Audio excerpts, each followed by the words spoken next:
Hey guys, and welcome back to another video. Today I'm going to be talking about my opinions on Legend of the Seadevils. What I thought of the episode, my overall general consensus opinion, and these are all my own opinions of the story. You may think the story's blooming great. I thought it was not the best, obviously. I think you can hear a sheep. Yeah, just to let you know, I'm filming outside because, yeah, quite nice though. Nice countryside. Yeah, give it that. So, my opinions on Legend of the Seadevils is the fact is a very interesting story, give it that. Apart from nothing really happened, I was really excited to see the Seadevils again. I thought it was absolutely amazing how they brought them back. But, yeah, I thought it was a bit of a waste, Chibnall. Your episode fell flat, and, that woman you had to help you write it, something Road or whatever her name was, well, she helped you a bit, but to be honest, the story fell flat, and honestly, the Doctor and Yaz's relationship, they've got no, they're just not together properly. I think the story wasn't well structured, and also, have you seen what they did to the Seadevils? The Seadevils looked amazing, yeah, but then the Seadevil literally does this massive jump onto the ship with its legs like up there. It's like, honestly, I've got to say, in my own personal opinion, it's a bit ridiculous. I've got to give it that. But I really think that if he had someone else to help him write the Seadevils, I think maybe it would have worked and also have gone a lot better. I really want to get on to talking about the end scene, because that was very cool. The Next Time trailer got me amazing, that was. Yeah, so that's what I kind of have to say about that. But what I really think was how well was the story executed. I personally think that it was very good, the way it was executed, in the way special effects were very decent, the Seadevils looked good, but the story, Chris Chibnall, as one of your ending stories, I've got to admit, Chibnall, my son, I've got to mean, what on earth did you do to the Seadevils? Like, what? Sorry, I'm just trying to process what the hell was that? And I think the Seadevils, Legend of the Seadevils, completely sunk to me. I just think I should talk about the characters, to be honest. Honestly, I think it's getting a bit windy. Yeah. So the characters, to me, in my own opinion, was the fact that they were kind of more. How would I put it? They were just not that likeable.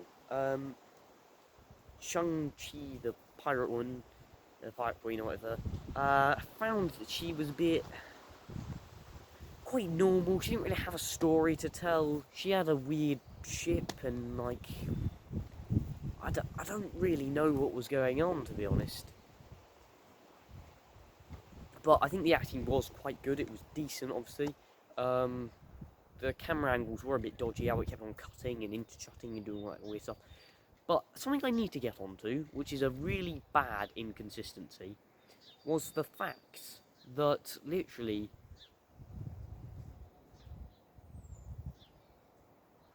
there was this giant sea-like monster, or like it looked like a whale or something, but it just came out and we never got an explanation of what the hell it was, what it was doing. I don't know why I did that weird thing with the camera, but it just kept on being very stoppy and starty and just not very good in its own general story. I thought, what was this creature? And we never got a blooming answer. Not even the Seadevils knew, and the Seadevils were kind of good in the way they were shot and everything, but their plan didn't really make much sense.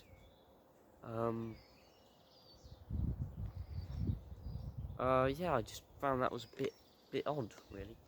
So I thought I might just share that opinion with you, to be honest. I just thought that was my general consensus opinion on this story. And yeah, I just found it was a bit not very good. Chibnall, how have you fallen this far? I don't understand. I've got to admit, the Pirate Queen, she was good. That bloke who stayed behind at the end, you didn't feel anything for him, because what the hell was he doing there? And also the fact is, they go about his past saying how he gave the keystone to this guy who was a mate of his, and then a mate of his apparently direct son, who he direct descendant or whatever, meets him.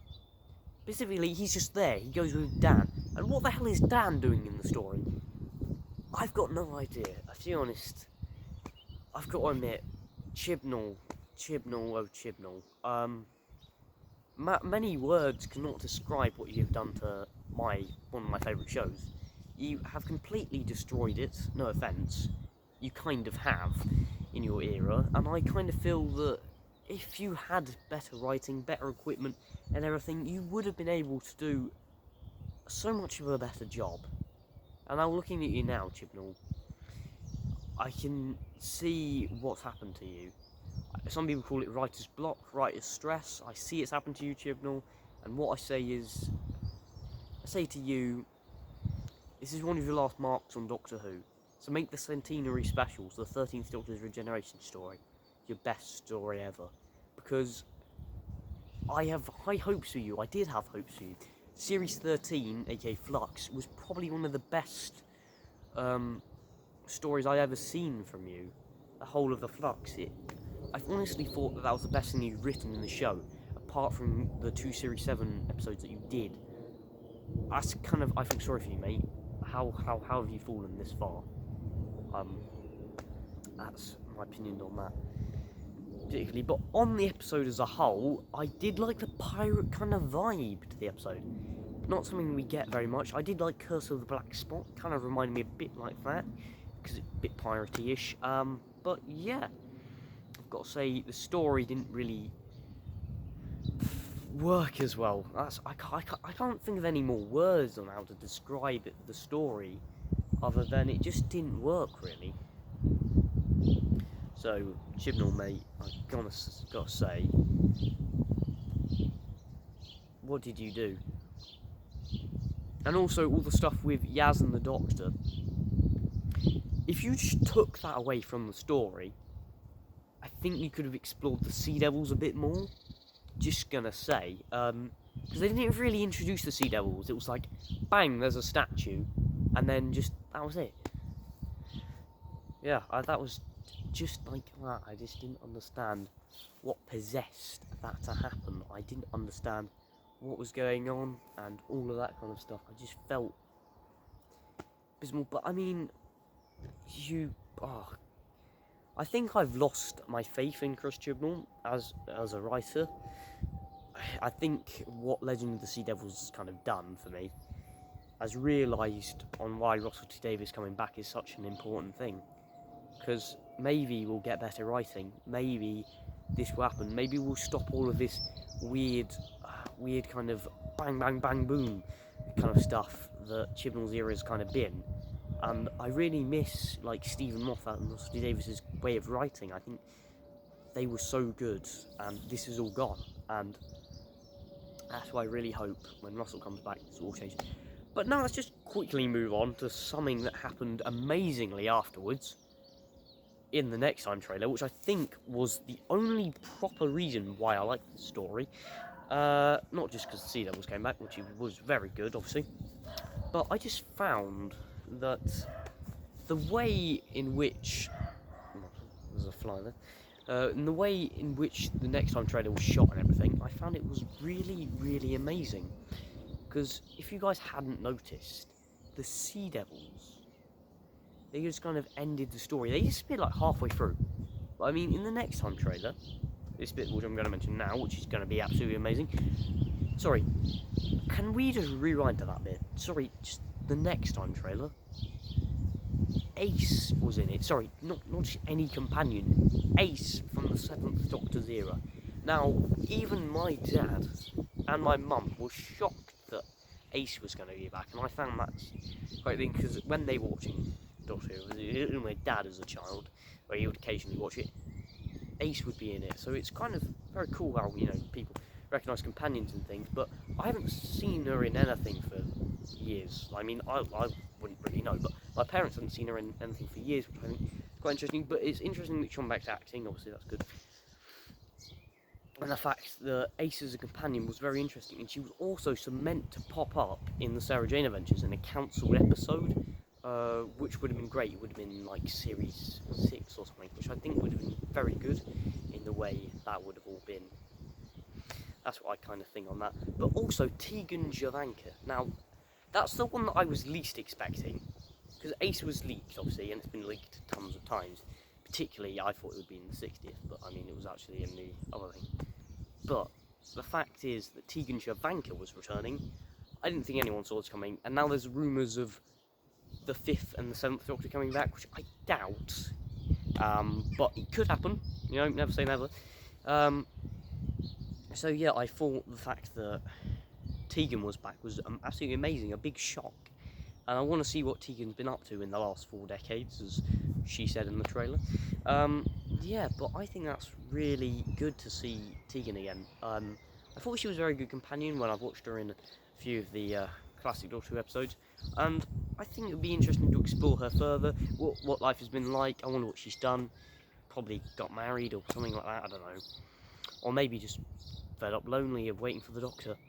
But I suppose on the last term she met the Doctor, I kind of see, would you want to see him again? Because the terms on which Tegan last met the Doctor were kind of sad, and because lots of people died in that story, obviously. As you remember, the Daleks did murder quite a lot of people.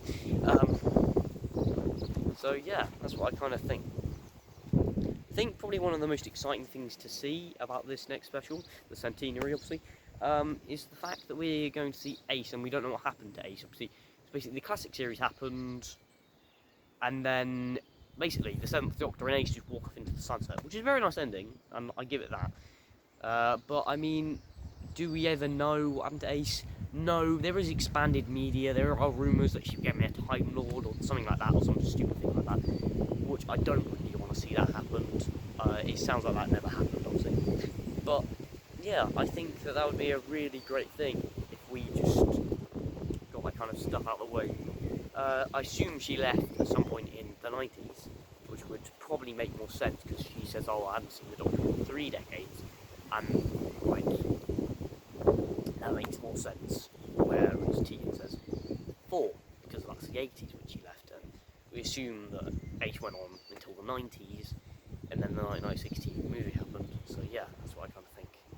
So yeah, that's what I think of that, particularly. So yeah, so that's my kind of main opinions on that, and that's kind of it, really. Also, the Daleks and the Master, and Ashad the Lone Cyberman, I don't know what the hell he's doing there. Also, Kate Stewart, I mean, all of this other stuff, and apparently rumours of Jo Grant, which I think is going to be absolutely amazing, obviously.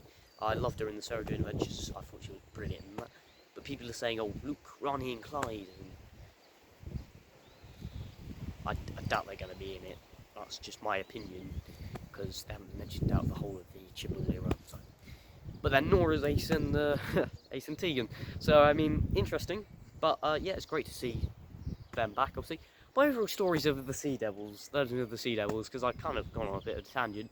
But Legend of the Seadevils overall, I'll give it, no matter my rating, I'm gonna give it a